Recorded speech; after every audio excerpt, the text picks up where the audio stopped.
$1,032.24. Covered against that, $1,763,737.22, leaving an unencumbered balance of $1,618,295.02. No, that's right. I usually don't report on the bond fund, but we did just encumber the December 1st payment. The current fund balance is $1,726,044.24. The December payment will be $934,662.50. You're not seeing that number because this is the September report, and we'll be in the next week or two doing a cash request for the grants. You can see that the 2019 grants, we have some negative balances. IDEA, $46,000 in round terms. Title I, $12,500 in round terms, and then the Title IIA, $4,200. And so we'll have to go a little bit deeper and request them at the beginning of November. Hopefully, move on our way through the year. All funds cash balance. I think it will work here. $5,295,358.50. And of that $5,295,358.50, we have invested in Star Ohio, $233,048.04. Home savings and loan, $2,512,672.50. And the farmer's sweep account, $1,725,762.33. Our petty cash total, $780 as always, and when you do that math, it comes out to $823,095.63. Our farmer's regular account on the proof page, $849,951.60. Outstanding general fund checks, $26,849.97. The three of us in our office went about crazy looking for $6 that the bank thinks we have that we don't. We still haven't found out why. I'm thinking because the month ended on a Sunday, there could be something that will wash out next month. So more to come on that. But right now, the bank thinks we have $6 So we don't exactly prove out, but if you, with that $6 adjustment, it was out of $823,095.63. You also, in your packet, received the check pay report, the appropriation summary, and the revenue summary. And those reports, by the way, and our report called a val check, which the board doesn't get, but all that balance. So it's something to do with what's on the bank statement. At any rate, if you have any questions on any of the other reports, I'll be happy to entertain those now. Any questions for Mr. Phillips? All right, seeing as there's none, do you have a motion for the financial report? So, Kayla moves. Do I have a second? I second. Jerry seconds. All those in favor? Aye. Any opposed? Motion carries. All right, next up is good news. Good evening, everyone. I'm going to start with Mr. Matus Elementary good news, and I believe one of you have high school good news to Mr. Matus. Good evening, everyone. Some good news from the elementary. First, our fourth grade students are preparing for their Camp Fish outdoor education program. We leave this Wednesday and come back on Friday. We have 83 of our fourth grade students going. I believe only 5 are staying back this year, so that's pretty good. In past years, we've had anywhere from 10 to almost 20 students not go for various reasons. So I'm glad to see everyone has the opportunity to go this year. We have 9 of our staff members going, and then 12 of our high school seniors who are going as camp counselors. Each year, the teachers who go to camp, they'll teach different classes throughout the day, such as Lake Erie Studies, Pioneer Crafts, where the kids learn how to make butter and apple cider and candles. And then they'll do some team building skills on the challenge course. This is just a great opportunity for our students. I just want to thank the board for continuing every year for giving our students the opportunity to attend camp. Next week, October 22nd to the 26th, is Red Ribbon Week. And Officer Hartman and I have planned some activities for the boys and girls during the week that all focus around being drug and alcohol free. Every day, the staff and students will dress a certain way to go along with the different themes. And Officer Hartman will start off the week meeting with each grade level to explain the meaning behind Red Ribbon Week. And at the end of the week, Beaver Township Police will come in with their canine dog for a demonstration. We're continuing this year with our All-Pro Dad's Breakfast, and this is something started last year with our 3rd and 4th grade students and their dads, and this year we are also inviting our kindergarten through 2nd grade students. Kristen Scott, the high school home ec teacher, started this with her husband Troy. It's a program that's been going on for a long time. It's been promoted by Tony Dungy, a former NFL coach, and it's just a simple concept of dads coming in the morning, having breakfast with their son or daughter, having a positive message they can talk about with their children, and then also talking to the other dads at the table. So a big thank you to Caitlin and her staff. They're there early every morning to prepare the breakfast, and we really have had a nice turnout. And finally, tonight, this past month, our 2nd grade students had the opportunity to experience the mobile STEM lab from the MCCTC. Carabel Castro, one of our 2nd grade teachers, was trained this summer on how to run the different activities in the mobile lab. The students learned about 3D printing, flying a jet, riding a roller coaster through virtual reality goggles, and steering a ball through a maze using remote controls on an iPad. So we're really hoping to continue with this and bring the lab back to our other grade levels during the year. That's it for the elementary. Mr. Zoll. Good evening, everybody. We at the middle school also will be celebrating, and I'm just going to say it this way because I know I'm going to screw it up anyways. We're going to be celebrating Red Ribbon Week, because I would say it that way. Red Ribbon Week, next week, we also are going to do some theme days, and that'll be followed the next week by Bullying Prevention Week. So we'll also do theme days that week. A lot of things happening athletically in the middle school. As you know, in all sports other than football, we're participating in the NEA conference this year, and one of our middle school female runners placed first in the NEA cross country meet. She led our girls to the cross country team championship. In Tara's words, she said, "I ran a 13:30 something." So Tara Wine was our NEA cross country champion this year. Our 7th grade volleyball team also won the NEA team tournament, while the 8th grade team finished as the runners-up. Members of the 7th grade team are Gretchen Martels, Julia Glasgow, Kylie Crank, Maddie Dado, Delaney Dixon, Adriana Habiger, Sarah Coons, Olivia Melly, Maddie Mook, Sydney Pennick, Devin Sauerwein, and Julia Schuler. The 8th grade team members consisted of Anna Ball, Emma Cunningham, Jamie Farron, Bree Heiners, Taylor McClish, Gentry Naples, John Pasquale, Maria Primavera, Samantha Suzanne, Kelly Zolich, and Isabella Whitmer. We have a couple students who are helping Mr. Pagnotta. They are our Tech Repair Club. We started this past week. We have a lot of Chromebooks in all 3 buildings. So just some minor repairs. We have a couple tech savvy students who expressed some interest in doing this with Mr. Pagnotta. So each Friday, we're taking them down 8th period. They're replacing keys on the keyboards, replacing the actual keyboard, maybe fixing some screens. And they're really excited and enthused by that. So that's something that we'll be continuing throughout the year. And really gives these kids an opportunity to participate in something they're really interested in.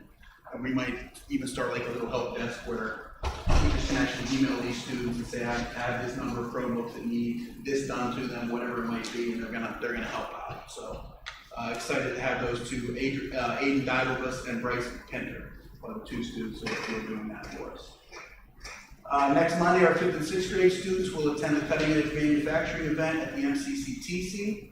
They will hear from a representative from the OWOW Children's Center, then visit one of the career tech labs for a hands-on activity with local business leaders in the manufacturing industry. And as I mentioned, we are doing the Red Ribbon Week and Bullying Prevention Week. From the high school, congratulations to Luke Vaughn. He was crowned the first ever individual day champion for the NEA conference. He ran a time of 17:50, again, cross-country champion in the NEA. Also, congratulations to Nick Millison on his performance at the 2nd leg of the Suburban League meet, where he was the winner of the race. for the time of 1840. The boys cross-country team was also second at the Clipper Invitational. Mr. Rowan would like to extend congratulations to Sarah and Jeff Fischel on the birth of their son, Sutton Grove Fischel. He was born on September 7th, weighed 7 pounds, 15 ounces, and was 22 inches long. Student Council hosted its first blood drive of the year last week and collected 42 pints of blood. Red Cross each year affords our students with $250 scholarship for every 25 pints. We're tentatively looking at a March date for the second drive and May for the last drive of the year. Tournament sports schedule for the week. Tonight, there's a girls soccer match. I believe that is a tournament match across the street. Began at 7 o'clock. October 16th, 6 o'clock. The volleyball team will be taking on East Palestine at Salem. October 18th, 7 o'clock, girls soccer is to be announced if they win this evening. 7:15, girls volleyball versus Salem if they win on Tuesday. And then October 20th at 3 o'clock, boys soccer versus a team that will be announced at a later date, and that will be a home match. So that's middle school and high school. Thank you, Mr. Zolik. I believe it's on there, but senior night is this Friday for our seniors, football seniors to be recognized, our band, cross country, golf, soccer has already been recognized. We missed someone here. Volleyball already did that. Okay, Mrs. Pierce is not here from the nutrition group from the cafeteria. I have 3 notes that she asked me to pass along. Pizza Hut has been a hit in the cafeteria. You've heard her speak about this in past meetings. Student lunch counts on Pizza Hut days increased on an average of 100 or more lunches sold, and Pizza Hut is served every other Thursday. On October 26th, during elementary lunch, we have a themed movie party lunch where a special popcorn treat is served with the purchase of the lunch, along with the movie being projected in the cafeteria. And our annual turkey dinner lunch is next month, November 14th, where the students are served homemade Thanksgiving dinner for lunch, helped served by our building principal and myself. Always look forward to that, and that's on November 14th. And later on our agenda, we have a family consumer science cooking camp approval, and this is really initiated by Mrs. Pierce and our food service, with food service, along with Kristen Scott, who is our family consumer science teacher. So we'll speak more about that as that agenda item comes up. That's news from the cafeteria. Mr. Farron is next door, as Mr. Zolik mentioned, with our soccer game. We do have our school resource officer, Corporal Hartman, here. So I asked to come quarterly just to report any news in Beaver Township, and also inside the building and outside the building.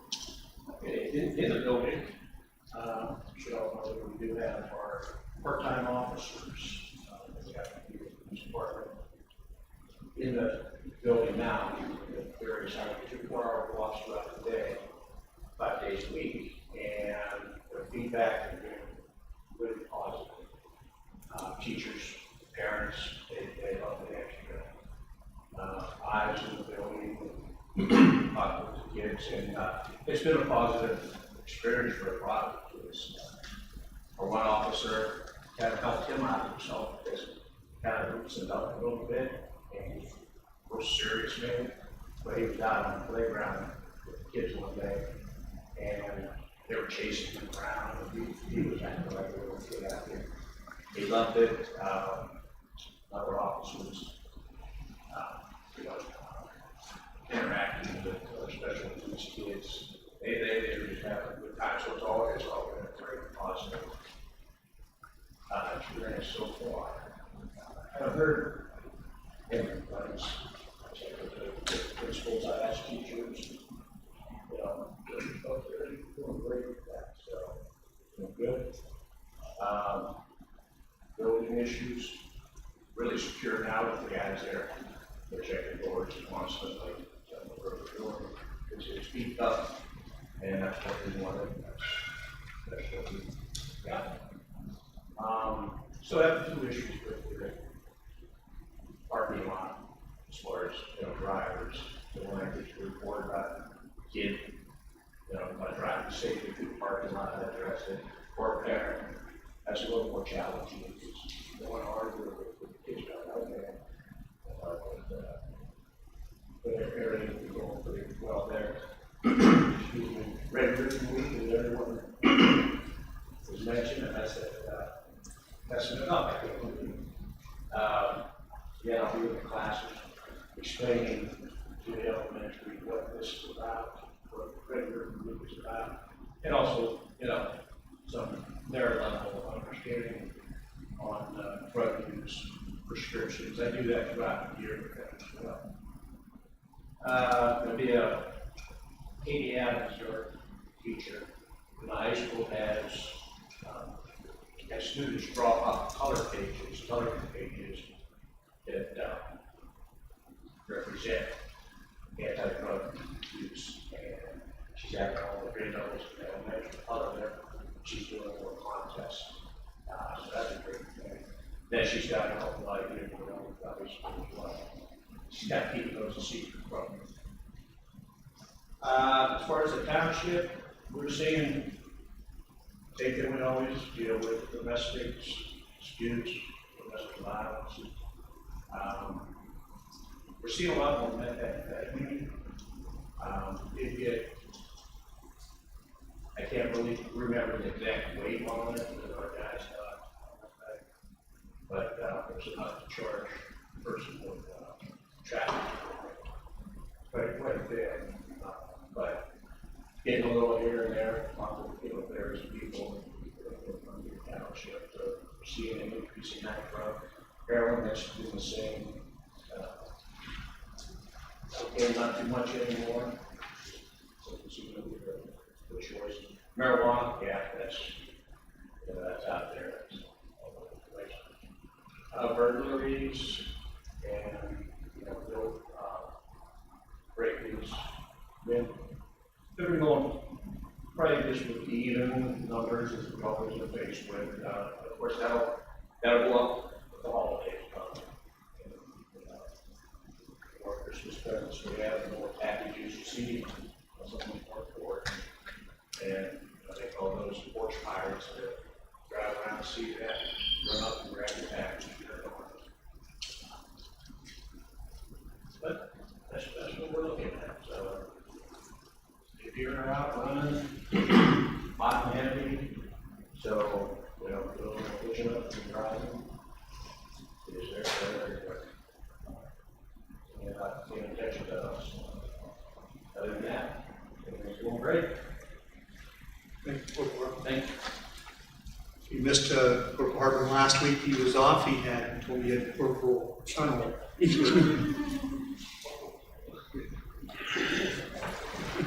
been doing pretty well. I think that you're doing well. Yeah. Thanks for all you do. Mrs. Lewis, Curriculum Instruction Special Ed. And Mr. Dunn is not here at Transportation. Mr. Pagnotta, Technologies and Facilities. Good evening. Just as Dan said, we started a little tech program with students. They're really into it, and with about 900 Chromebooks on hand district-wide, it's a welcomed program because not that it's too complex, but once you start working on a device like that with real-time kind of screws, you have to complete it till it's finished. You have to work on it till it's finished. You can't just start something like that and walk away. So I think that would be a good program. Just people said, kids are really into it. Other than that, on the tech side, we're getting ready for testing soon. We in the elementary next week. So getting our devices ready, making sure they're locked into their updates. Maintenance-wise, the season's finally changing, so we're going to get prepared for some colder weather. Not allowed to say the bad word we have in the maintenance department starts with an S and ends with a W. So we don't want to say that word, but sure enough, it's going to be here before we have it. So that's about it from the tech and maintenance departments. Thank you. Thank you, Dee. Mrs. Lowry, Mr. Christian. All right, next up for discussion is the adoption of the 5-year financial forecast. Mr. Phillips? Okay, you received assumptions and the forecast in your packet. Just go over some highlights here. The bottom line, starting with this year, we have, I'm not going to read the whole figure, 2.2 million is a carryover. Next year, 1.8 million is a carryover. The following year, just over 900,000 is a carryover. And in 2022, we're showing just over a $500,000 deficit. And in 23, that goes up to 2.5 million. Again, assumes all programs that are going on now. There will not be a $2.5 million deficit, because we're going to have to do something to fix that as far as reducing expenditures or increasing revenue.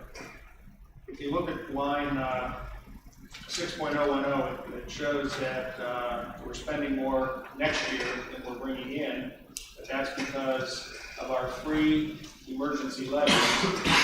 We have one expiring next year. When you factor in down on line 11.02, the amount that was taken out of the real estate line, our 6.010 isn't as bad as it looks. You're not allowed to assume those are going to renew, but you are allowed to bring them back in for certification of contracts. So that's what it is.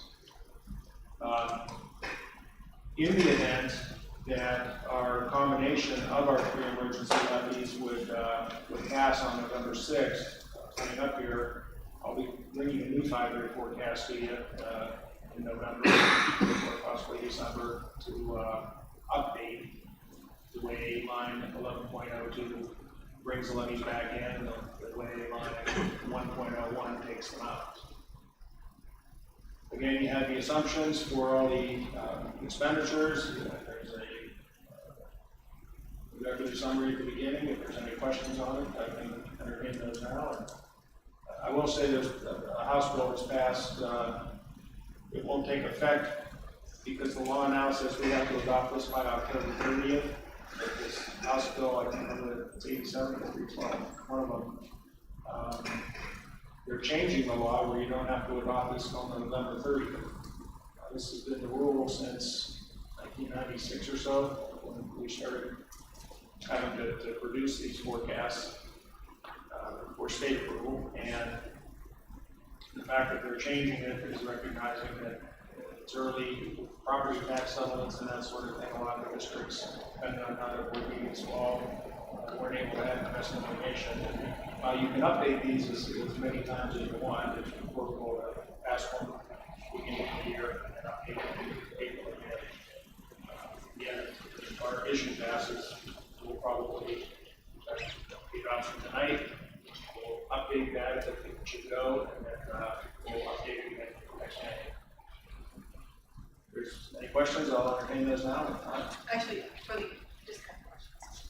So on the year 2022, the negative 543,000, that is without the renewal included? That the renewal is included with that, because that's on line 12.010. The renewal is put back in on line 11.01.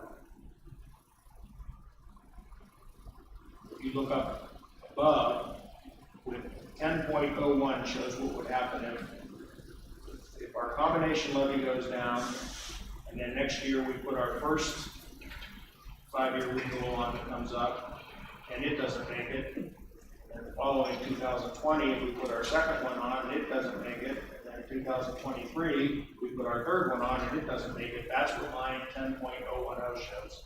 And that would put us, So be a deficit. $6.6 million in the hole. Without our renewal levies. Again, those renewal levies, I've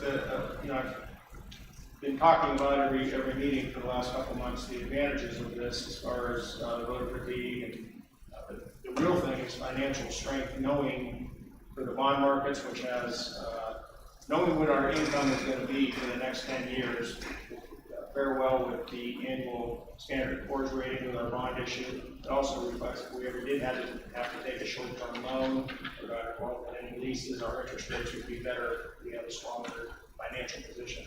You may recall, I think in the last month, there was an article in the paper that the county has been upgraded because of their financial position. It works the same for private companies and public entities alike. Is there any other questions for Mr. Phillips from the board? So with the law that just passed, we wouldn't have to vote on today, we could wait to see if the No, agreement passes? no, because that law doesn't take effect until November 2nd. Right now, the law says we still have to do it. Okay.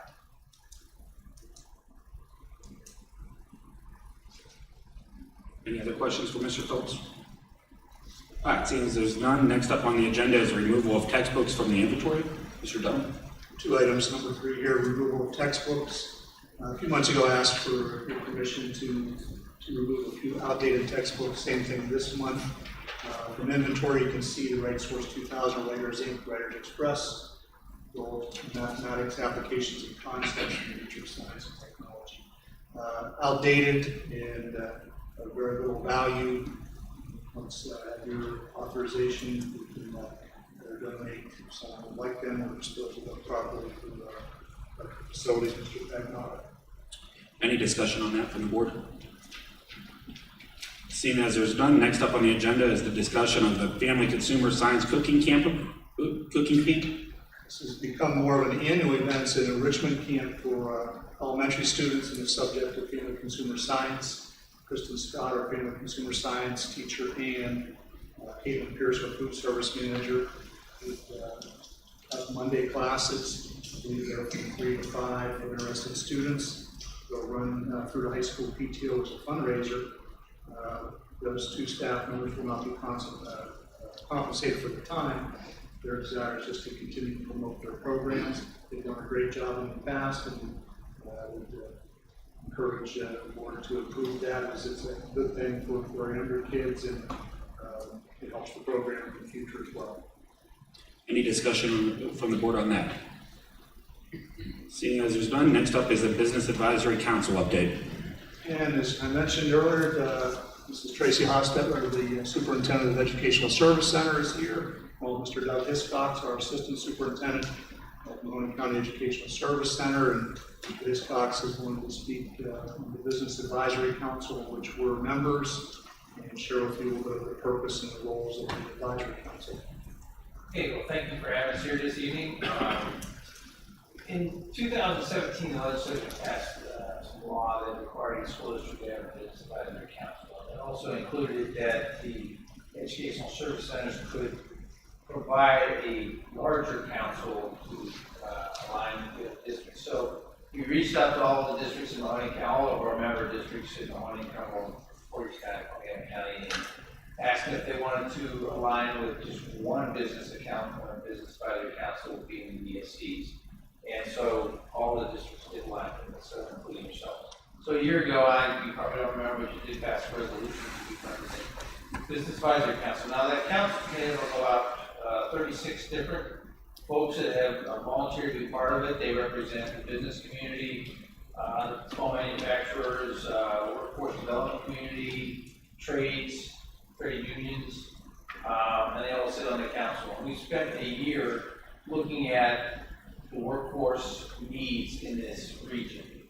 We have regional chambers also on the council. So they provide us a lot of data that kind of helped us understand what kind of jobs are out there now, what kind of jobs will possibly be there in the future, what are the career pathways to develop the skill sets to apply for the jobs.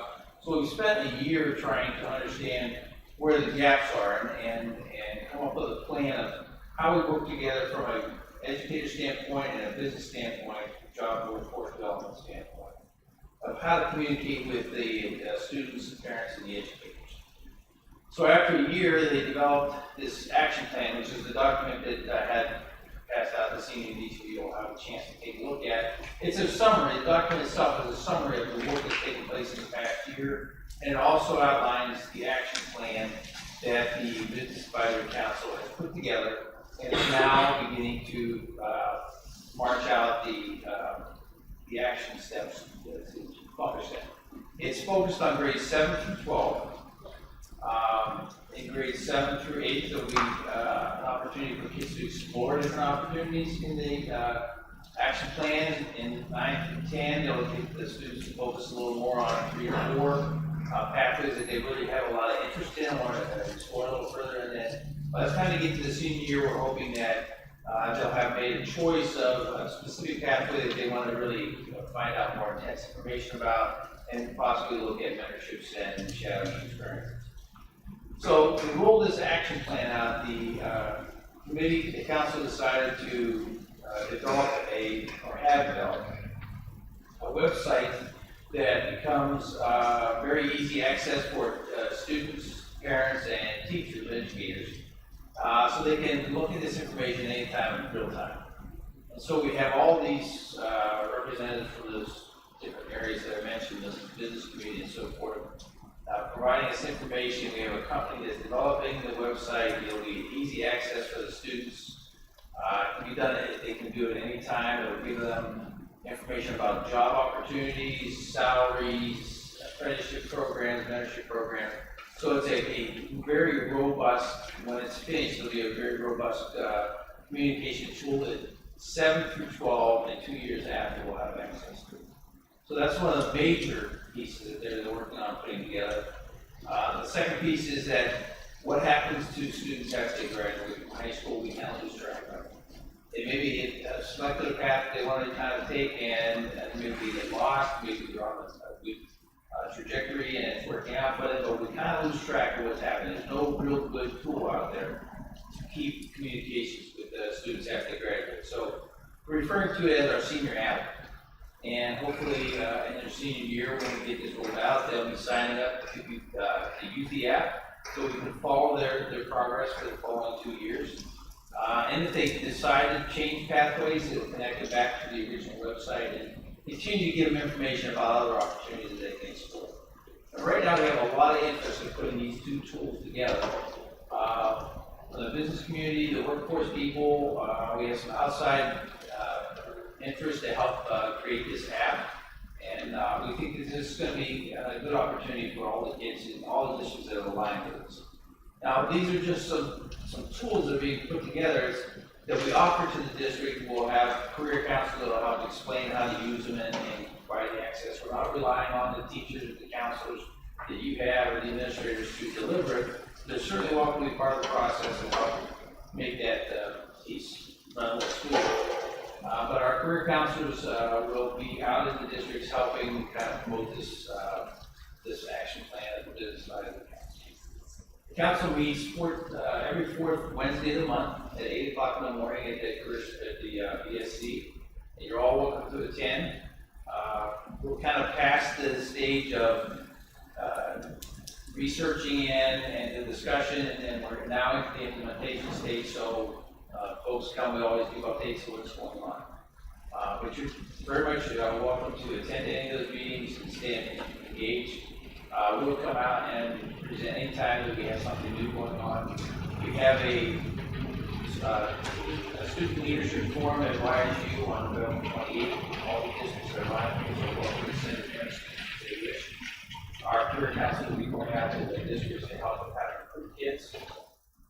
And it's a leadership conference to kind of expose them to the things that the business and council has worked on and give them some timeline of things that are about to come. Yes, we guest speakers, probably about a 3-hour event for them. We provided transportation and so forth. Tracy's here tonight. That we wanted to introduce her as our new superintendent, but she also has some parts that she's playing along with Business Advisory Council and some of that. So if you want to stay. Yeah, I'm sort of taking on the app for the monitoring the kids their senior year and then the 2 to 3 years out. We've begun working with a company.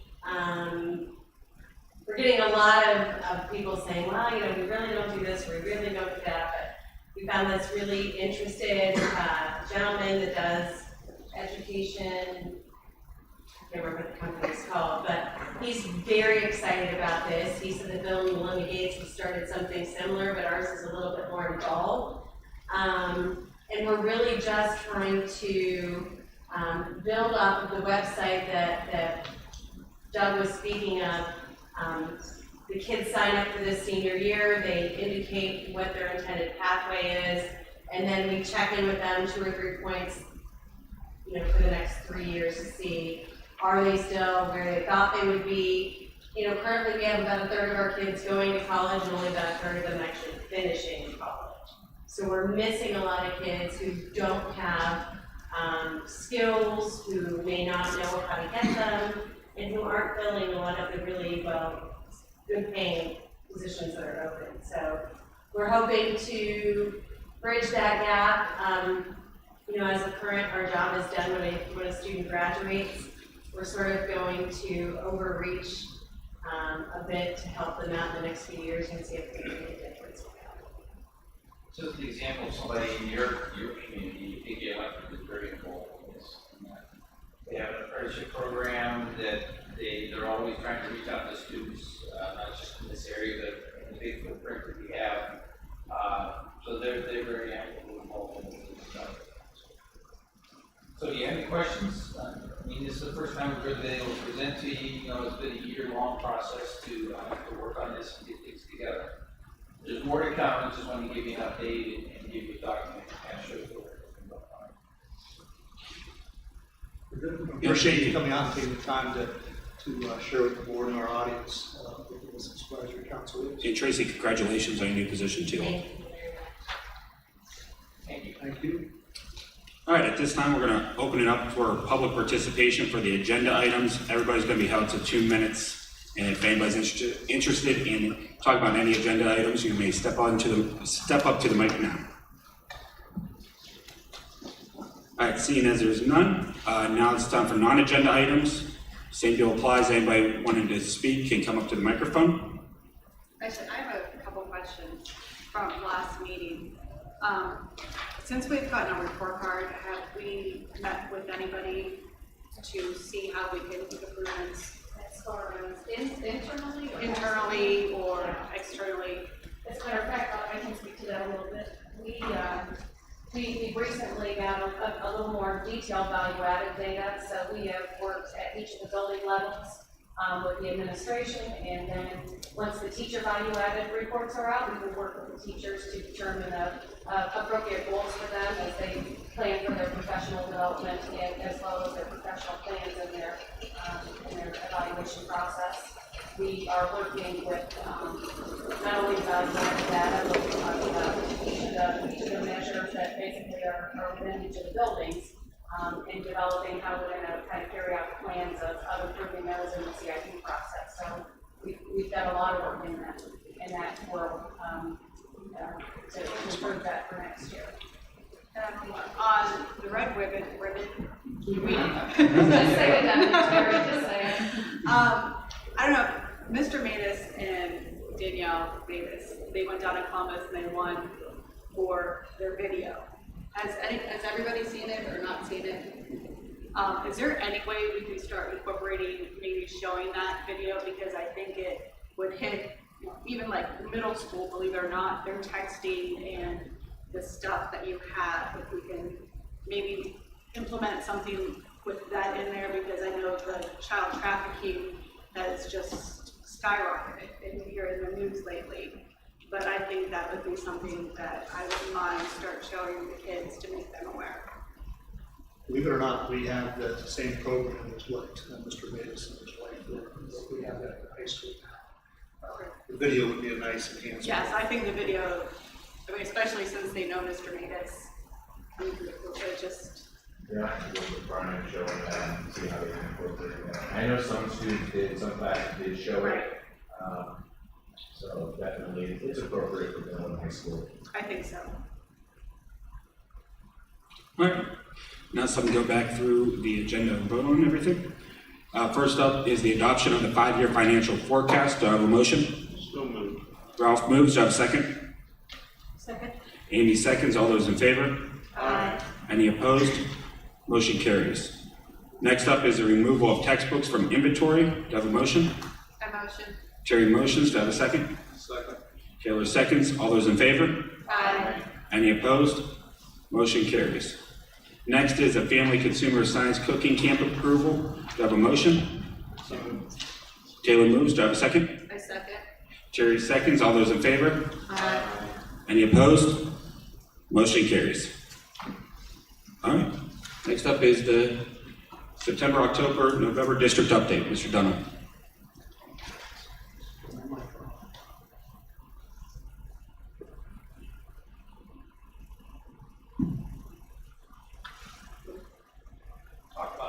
Yeah, do you want I mine? got it.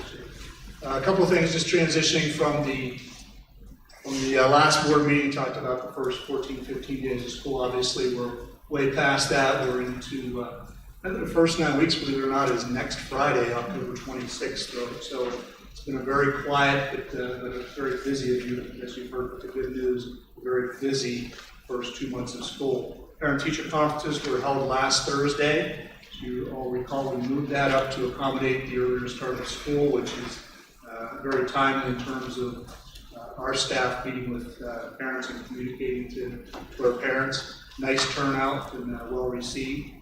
We also enjoyed the Raider Regatta, which was the Monday after our last board meeting. We had pretty good weather and very well attended. It continues to be a great tradition here at South Range. Last time we met, I talked about we had 30 years of classes. We've seen 40 years of classes come before us since August 31st for our decade classes on our football Friday nights.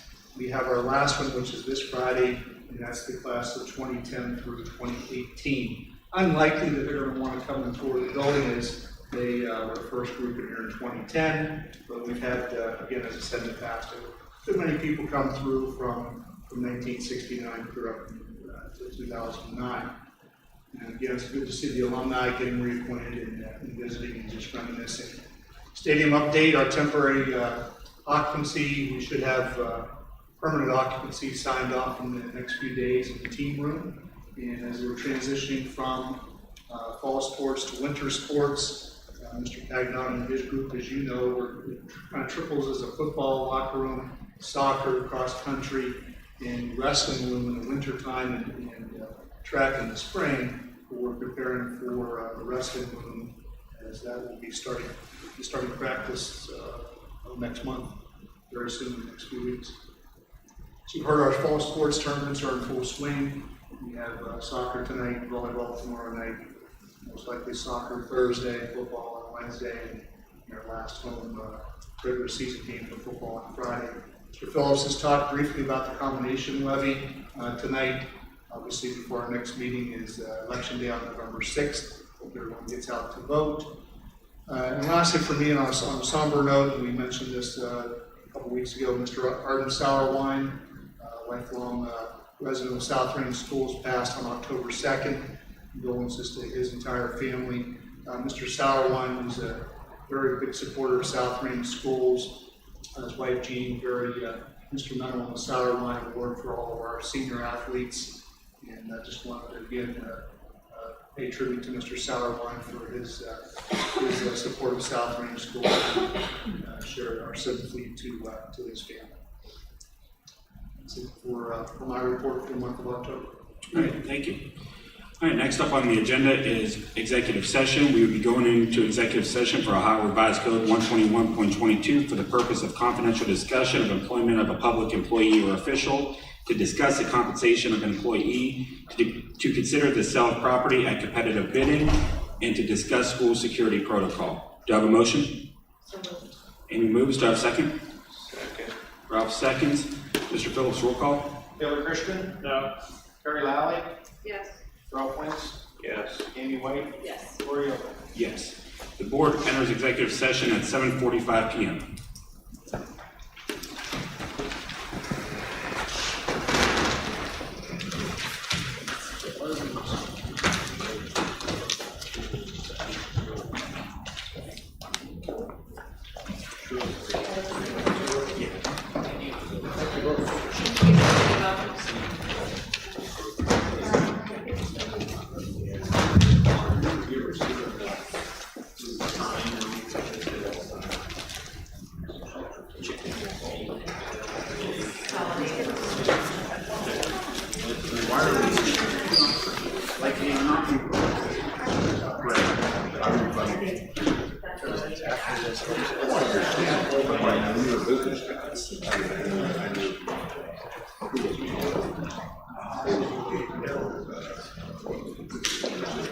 That email was 20 years ago.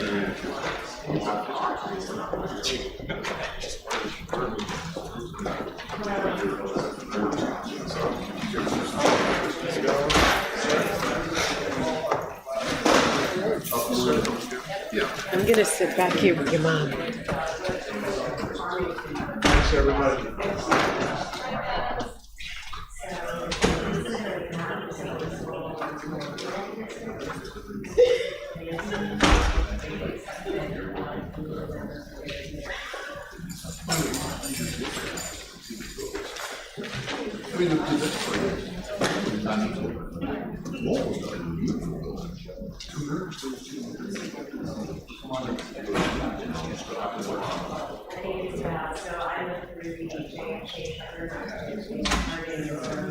Oh, okay. You know, and I was a junior, senior.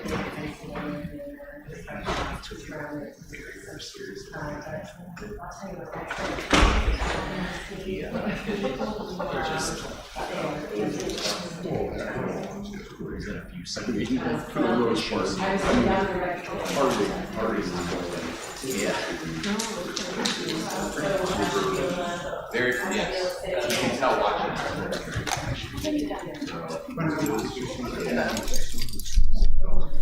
Anyway, Hey, thanks for that jam. Hope you enjoyed it. I still am. Good. My kids go through it like water. I know, every morning.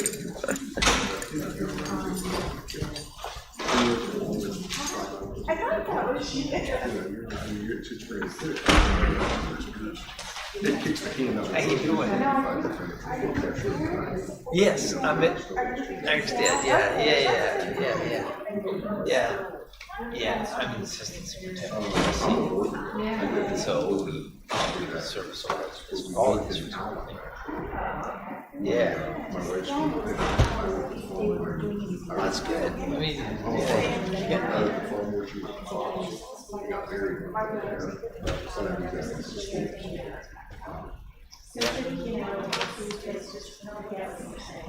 I see it all the time. Kids busy. Well, you live in that neighborhood, don't you? Yeah, after you turn, back.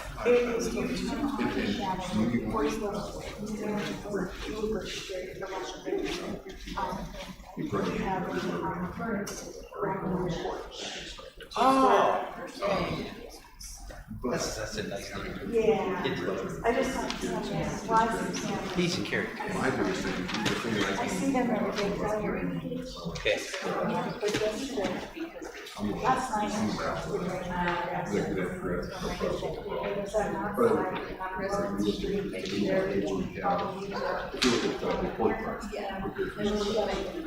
He walks with Shelly. It's like he's gonna go see his friend Shelly. Yeah.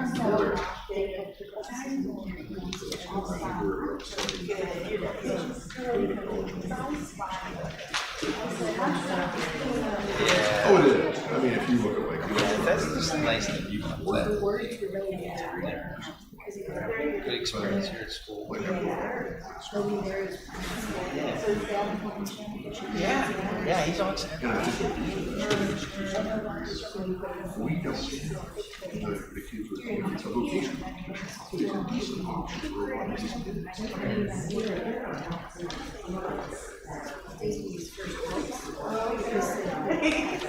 It's a great experience. When I was superintendent in the district, we took fourth and fifth graders all the time. And sometimes we'd go up there with them and just great experience. We'll have to talk. Well, just if you don't have that skill set to succeed in whether it's a trade or there's a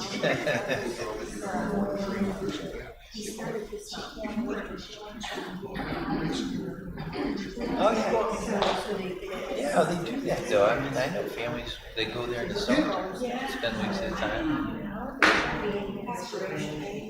You can be a member, yeah. Yeah, there's not many places to do that anymore. Like when I was growing up, there was all kinds of camps. That's one of the nicer ones. He told me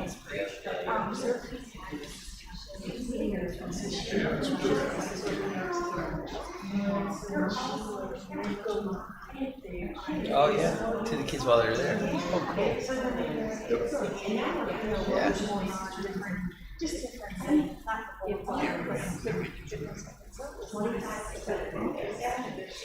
Really? That's the sweet. That's gotta be a big huge. Well, the middle of Southern. Yeah, I'd say it's 90%.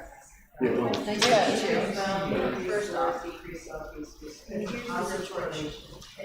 I would say family unit, but, you know, intact family unit comes into play. Yeah. You need to cut in feeding tubes or. I go. Well, no, I mean, it's, you know, I think of all the sense that it's something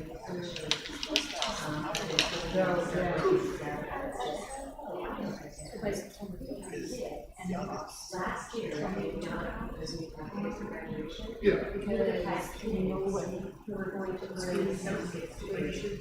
High school diploma. Well, see, where I came with them, I've got 3 kids. My daughter's going to graduate nursing this spring. She did because of CCP, she's doing nursing for 3 years. I mean, not really, because most of these kids, actually, the kids that are college prep, that are truly college prep, the kids are 42% graduate college. What I've tried to hammer into them is you need to revise the curriculum, you need to push it, you need to start pushing it down to like 5th and 6th grade. What I did not with my oldest, but with my next 2 is had a test in the 4th grade. And I hate to use gifted because I think gifted is just garbage. If they tested good enough that I combined 5th and 6th grade math together, then put it into 7th grade math when they were in 6th grade, algebra in 7th grade, geometry in 8th. So like next year, my son's at YSU right now, he's in trig to take Cal 1 in the spring, Cal 2, Cal 3. So he graduates from high school. He's looking at probably engineering, he's gonna have his Cal series now. He's on CCP now as a junior, where I screwed up with my oldest daughter, or my middle daughter, she was Virginia right now, struggling her butt off because she wanted to be valedictorian, so I didn't take her. I didn't have her do the tough stuff at YSU. And well, that was important to her, it was important to her mom, I couldn't take care of it.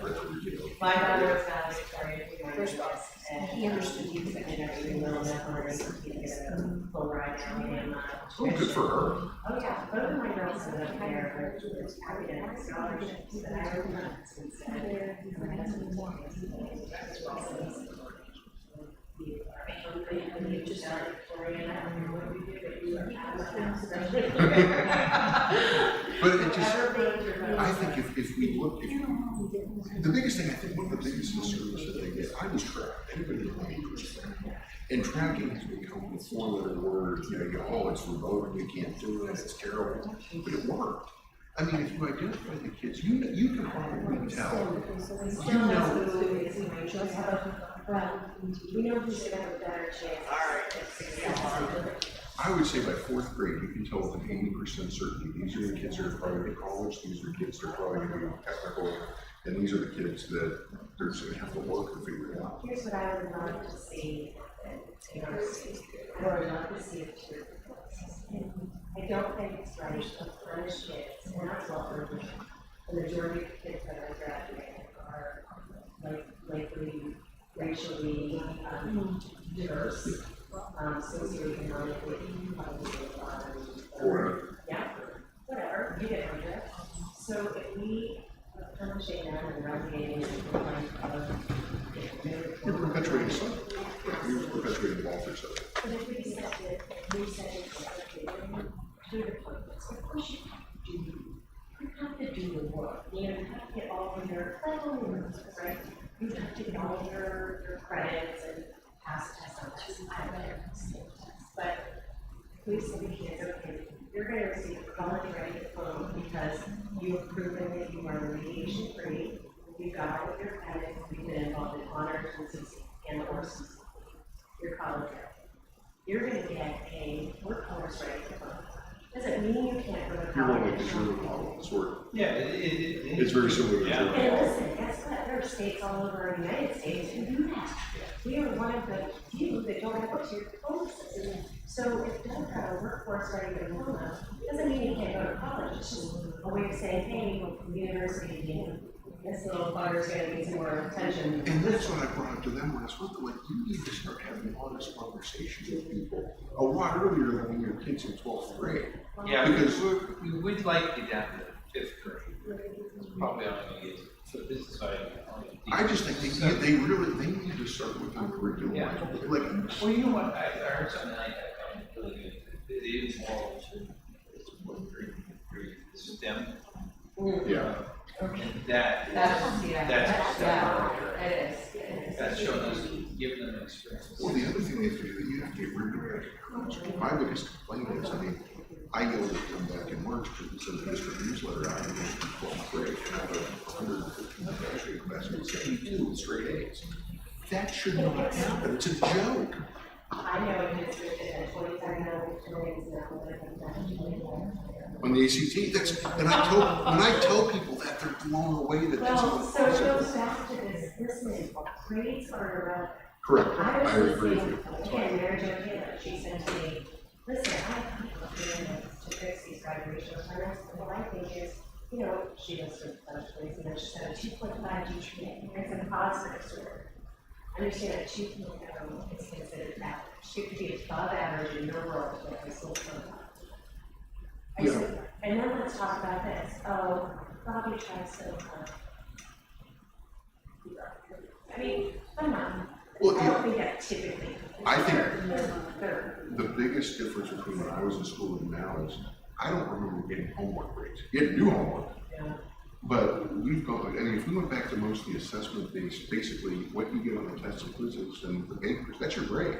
And quit adding the fluff with all the homework and all the, you know, participation and stuff like that. But they do a mastery, right? Which, Well, so a mastery model is, I want you to learn 20-some data points. I want you to learn the mold. pharmacology, okay. So I want you to learn the mold theory and chemistry. Okay. And I'm gonna teach it to you for a week or 2 weeks or whatever. What current model is, then you're gonna take your test and you don't know the mold. What happens to you? If you're making to take the whole theory.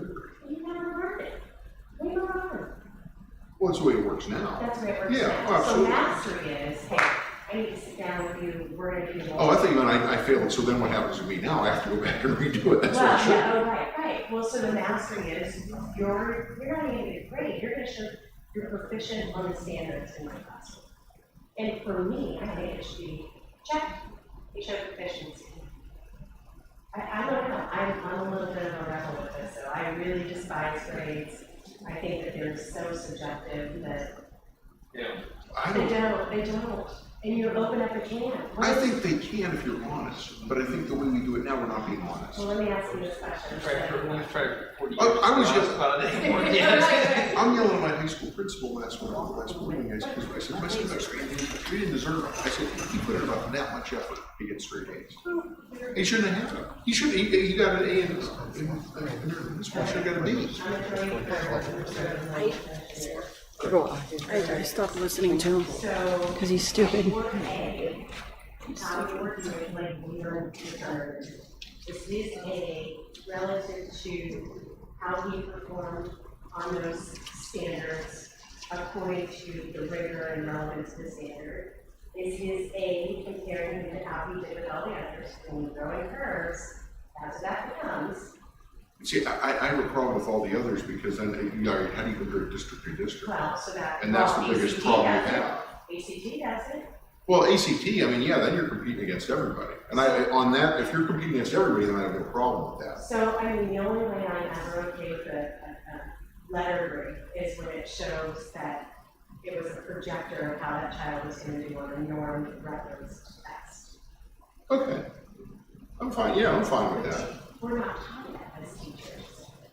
I just, the thing that I hate is like my oldest one goes to college and they call you and they're in tears. This is so hard. I got a C. Oh my God, I got a C. I said, well, you know, guess what? I flunked organic the first time I took it. Your mom flunked organic the first time, you know. I mean, you know, it was my wake up call that, hey, you have to study something, you know. My one down in West Virginia right now, you know, she's calling up and she's miserable because, oh my God, yeah, exactly. You know what? That's exactly what it is. She was so used to basically just you come, you show up for class, you pay attention, you take the test, you get an A, life is good. And now, I mean, they take their first calculus test and the average for the entire university is 62.5. Yeah. You know, and they're like, oh my God, I'm gonna flunk calculus. So now it's to the point she's doing. 3 hours a day of calculus homework, 3 hours a day of physics homework, and she's really pissed off because, you know, I didn't come here to have to, this is work. I said, yeah, welcome to the real world. Right. What do you think your mom and I do 8 hours a day? Yeah. It's a But little slap in the I face. just think that it's so different. I mean, when I graduated from Borden in '86, I had I got a world-class education. I did. I had tremendous teachers. I mean, that's one of the other things. How are you going to get quality people to come into education when you're paid $35,000 a year? Well, that's another problem. Especially STEM. You tell me how you find a chemistry, physics, math teacher. Believe it or not, there are engineers and pharmacists that are just so sick of that world. Oh, I hate it. I mean, if I had 3 kids in college. Yeah. Yeah, and with the little adjustments in the salary, they're interested. Well, one of the best teachers I ever had at Borden was Roger Patterson. Roger taught basically pre-calc. He graduated with a degree from Dartmouth in chemical engineering. And from what I was told, is back in the early 70s when the Vietnam War was on, there was a shortage of teachers. So what you could do if you wanted to continue to do your college deferment was go into education. You got deferred from going into getting over to Vietnam, getting shot. So a lot of these guys did it. I had some fantastic teachers who were probably just trying to draw the draft. But they fell in love with teaching and stayed. He loved it. I mean, this guy was brilliant. He could write with 2 hands. Wow. He would do, I mean, I've had 2 professors in my life, my biochemistry professor, Roger Patterson, that they're writing like this with 2 hands. You're not going to try that one. Oh, it's impossible. I mean, they were Wow. uber intelligent. Wow. But so how do you get quality, how do you get quality people like that? Well, I'll tell you what, there's a teacher's shortage for sure, not just in STEM, but, my oldest is a senior in college this year, and she got a degree, she's trained for environmental science. You could do environmental science. Well, you can always teach physics or environmental science. No, okay, sorry if you are. No, I'm bio pre-med. Oh, okay. So what are you gonna do? You're gonna come and live with your mother and hope that you get a teaching job, but you know what? She could probably get a job tomorrow doing whatever she teach, but chemistry, that's. Well, my daughter, my one that's in West Virginia, her heart, she loves English. She was power of the pen when the district was. Well, and that's what I told her. I said, Hannah, if you want to be an English teacher, I said, that's fine. I said, I have no problem with you being an English teacher. I said, however, you grew up in a household with your mother and father are pharmacists, and you're used to lifestyle X. I said, you're going to be lifestyle X minus a big Y when you do that. I said, as long as you're comfortable with that, I said, that's fine. Yeah. Well, so it's teaching elementary financials. But like I said, we're gonna have to show which works. Yeah. It is what it is. I don't know what I want to start with. I wanted to do this basically my entire life. Well, then she throws it back. I mean, you're always saying we need really good teachers. I would be a really good teacher and tell me not to teaching, So I'm like, yeah, you got me there, okay. No, my boyfriend is. He's like. Well, I mean, the other thing is, like, one of my best friends, his wife teaches English. She's an 8th grade English teacher here at Debbie Staff. Yeah, he's a. And she He graduated. because you can't run a standardized test exam. It's such a grade, 100. Oh my gosh. She's got 110 kids, in grade that she has to grade in English.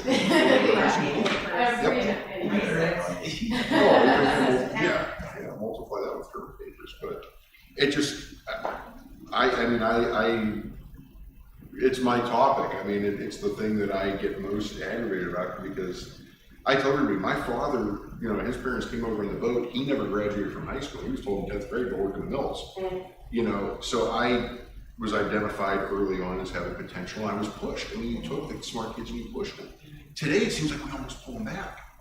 We're not challenging the best and brightest in our classes at all. It's almost like no child left behind is no child pushed ahead. I mean, that's in all honesty. Behind because we slowed everybody else down. Well, we're trying not to leave anybody behind. We're not pushing anybody ahead anymore that we used to do. I think we're trying to do it through honors and CCP, and I think at least what I did is really pushing ahead through those means more so than after class. Pleasure talking to you. Nice, congratulations. Thank you. Thanks for your Thanks. My contacts have been all day. Yeah, that's what you said this morning. Well, I got up at 2 a.m. again. Oh my gosh. And I'm thinking it's because of that.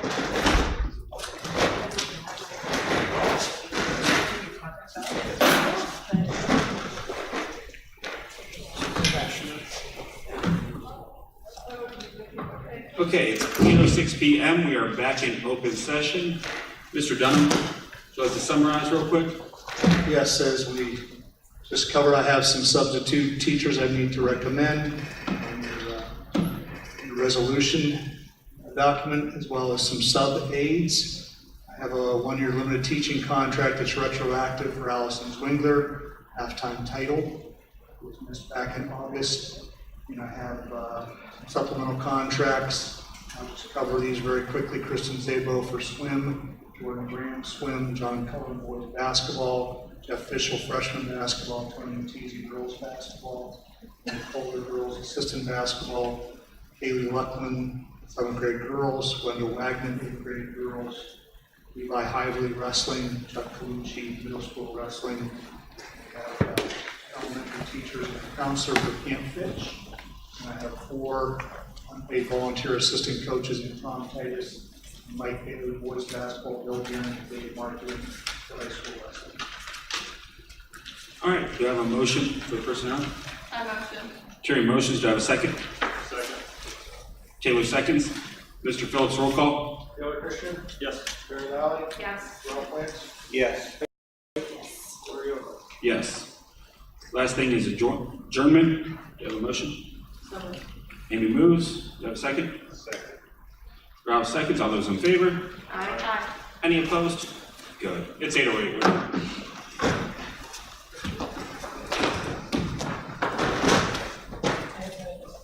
What's that? You opposed? Then go home.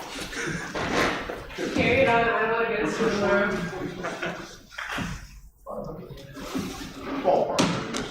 Okay, just tell my boss that I was at meetings. I don't think so. Stuck's kind of tough, isn't it? Stuck. So you like it? Great.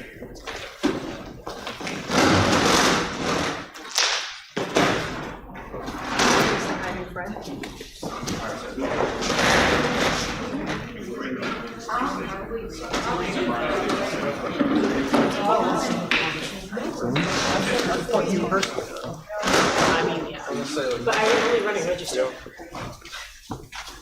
Like I wasn't doing any of the standard sports register, like.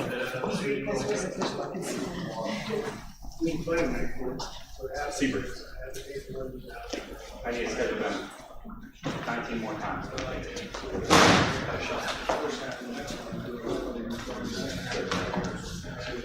Yeah, because. Nice jacket, A year ago.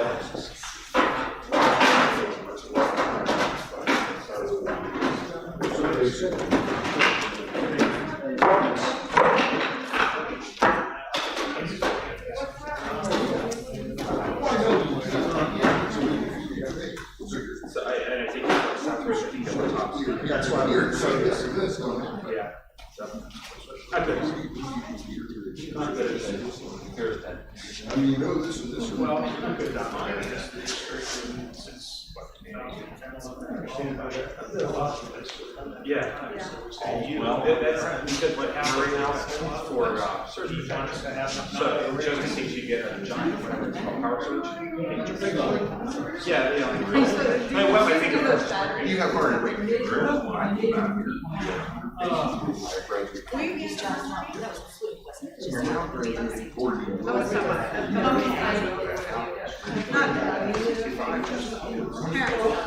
Really? look at what I'm saying. How long am I a teacher? You know what we have, what I can show you. I know you don't like to see facts. You come in where I can show you. I listen to teachers. Sorry. Then and now. So what is this?